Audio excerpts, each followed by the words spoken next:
Good morning, children. Today we'll start with a new story, The Terror by Guy de Maupassant. Who was Guy de Maupassant? He was a French writer of the 19th century. He became famous for writing short stories. Today we'll read one of his very famous short stories, The Terror. Now, what does the word terror means?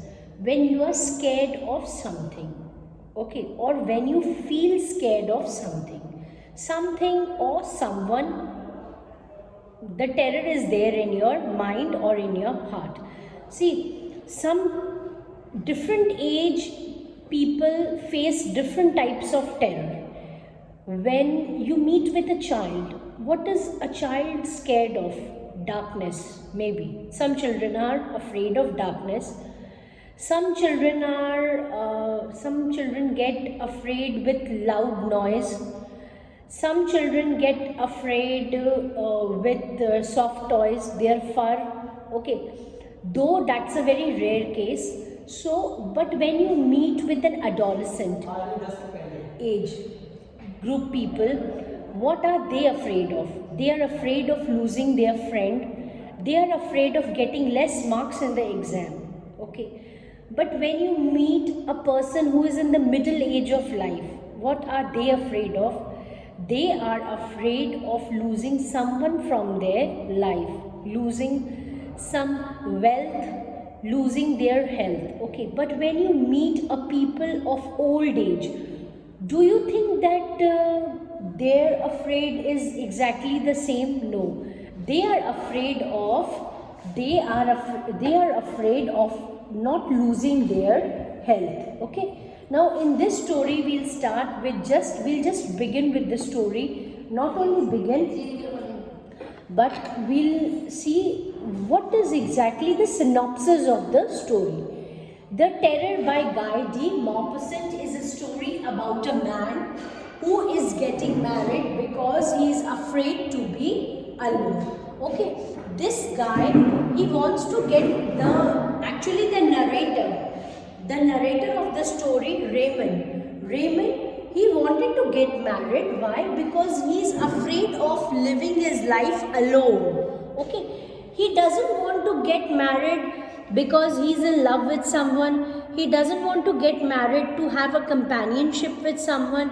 He just want to get married because he is afraid to live his life alone. Maybe he is afraid to be in his room alone or to live his entire life alone. See, The Terror by Guy de Maupassant is a story about a man who is getting married because he is afraid to be alone. The narrator in the story, Raymond, has a strong compulsion to be married, not for love or companionship, but out of fear of being on his own and having no one of sound reasoning to reassure him during increasing bouts of paranoia. See, what is bouts of paranoia?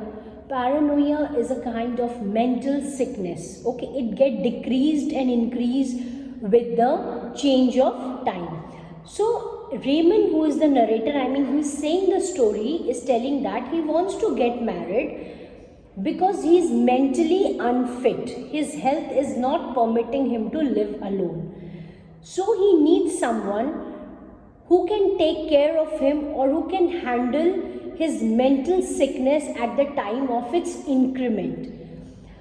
But this is a very wrong notion. When you are getting married to someone, you are in a bond with that person, whether a boy or a girl. So marriage should definitely be an outbreak of love and companionship. Okay, when there is love in a relationship, or there is, you can say, a companionship in a relationship, definitely your partner will there in your sickness, in your good and bad times.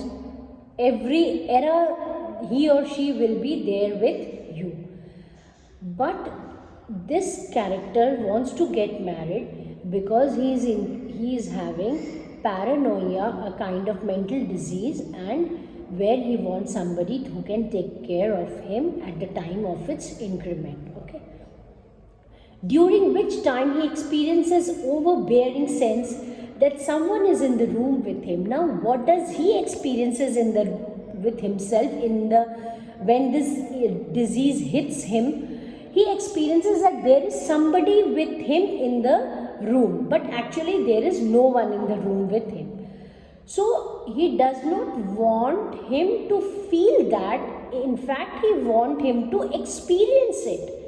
So he thinks that if he gets a partner in his life, he will come out of this bouts of paranoia and he will recover in his health.